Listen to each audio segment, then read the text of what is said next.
down payment. Miss Harvey, how long did you and the defendant live together? We lived together since 2011. And when did you buy the house that you lived in with him? On August of 2017. And at what point did you start to plan a wedding? I was proposed to on Christmas Day of 2017. But you had been living together for 6 years, Yes, ma'am. keeping house together. Yes, ma'am. Now it all didn't work out. And now you want me to try to sort out stuff. When you bought the house in 2017, did Mr. Enoch put any money down on the house? Yes, Your Honor. How much? $5,000. When did you and Mr. Enoch break up? On May the 22nd. Of what year? This year? Yes, ma'am. When you broke up, did you give him back the $5,000?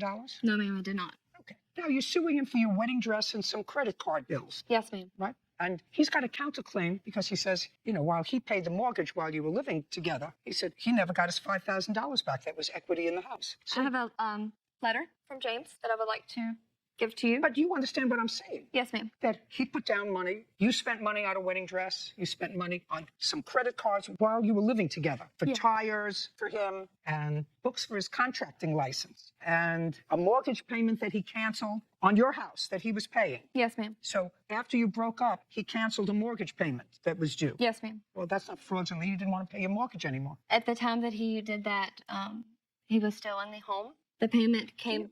Do you understand what I'm saying to you? He's not going to pay you any money. Okay. I have a gift letter from James for that $5,000 that he put down on the house. I don't care. That's because you were a couple. Yes, he signed it stating that he was never expecting to receive that money back in. Well, then you got a windfall. We don't take care of people who live together for 6 years, live together as a couple. He paid the mortgage on your house, which was fine because that was your arrangement. Yes, ma'am. He put down the down payment because you intended on living together. That's why he spent the money. Yes, ma'am. You bought a wedding dress because you thought you were going to get married. Yes, ma'am. Right? And it didn't happen. And you have to say goodbye. And so far, it sounds to me like you're $5,000 ahead of the game. Miss Harvey, you've got his $5,000.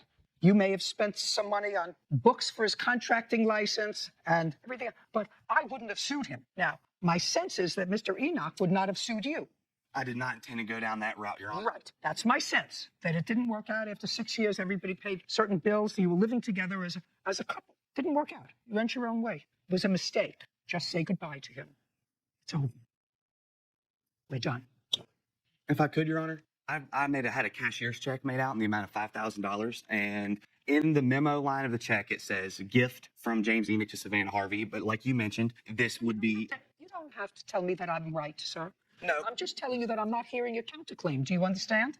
Don't Well, waste my time. I have other things to do today. I just wanted it to be known she's also suing me for pain and suffering and all those other things. I dismissed her case. What do you want? I just wanted to speak on... You wanted to say something. Yes, ma'am. Good. You said it. We're done. Goodbye.